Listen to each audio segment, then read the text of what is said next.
to the Speaker of the House with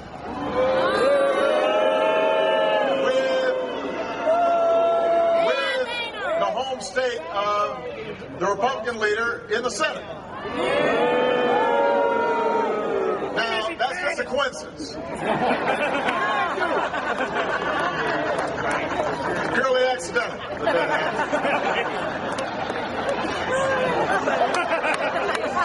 But part of the reason I came here is because Mr. Boehner and Mr. McConnell, those are the two most powerful Republicans in government. They can either kill this jobs bill or they can help pass this jobs bill. I know these men care about their states, they care about businesses, they care about workers here. I can't imagine that the Speaker wants to represent a state where nearly 1 in 4 bridges are classified as substandard. Exactly. 1 in 4. I know that when Senator McConnell visited the closed bridge in Kentucky, he said that roads and bridges are not partisan in Washington. That's great. I know that Paul Ryan, the Republican in charge of the budget process, recently said that you can't deny that infrastructure does create jobs. That's what he said. Well, if that's the case, there's no reason for Republicans in Congress to stand in the way of more construction projects. There's no reason to stand in the way of more jobs. Mr. Boehner, Mr. McConnell, help us rebuild this bridge. Help us put construction workers back to work. Pass this bill.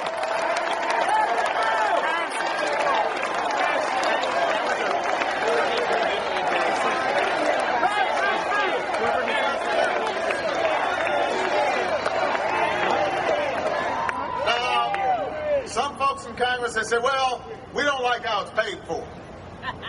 Well, it's paid for as part of my larger plan to pay down our debt.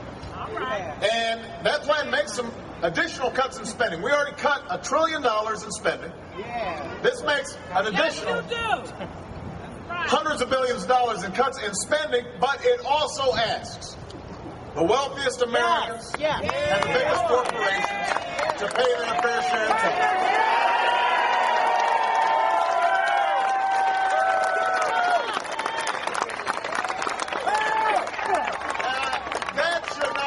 Much ask. And by the way, it wouldn't kick in until 2013. So when you hear folks saying, oh, we shouldn't be raising taxes right now, nobody's talking about raising taxes right now. We're talking about cutting taxes right now. But it does mean that there's a long-term plan, and part of it involves everybody doing their fair share. Now, this isn't a punished success. What's great about this country is our belief that anybody can make it. If you're willing to put in the sweat, if you're willing to roll up your sleeves, if you're willing to work hard, you've got a good idea, you're out there taking a risk, God bless you, you can make millions, you can make billions of dollars in America. It's a land of opportunity. That's great. Share. All I'm saying is, if you've done well, I've done well, how can you feel good? Then you should do a little something to give something back. You should want to see the country that provided you with this opportunity to be successful and be able to provide opportunity for the young people who are going to be coming up behind you.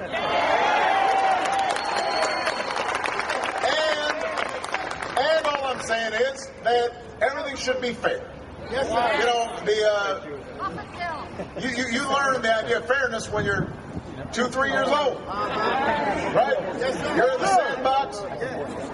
You don't want to let somebody play with your truck. Your mama or your daddy go up and they say, no, hon, it's not fair. You got to share. Right, share. Isn't that what they say? Things have to be fair. So all I'm saying is that Warren Buffett's secretary should not be paying a lower tax rate on her income than Warren Buffett. That doesn't make any sense. A construction worker who's making 50 or 60 grand a year shouldn't be paying higher tax rates than the guy who's making $50 million a year.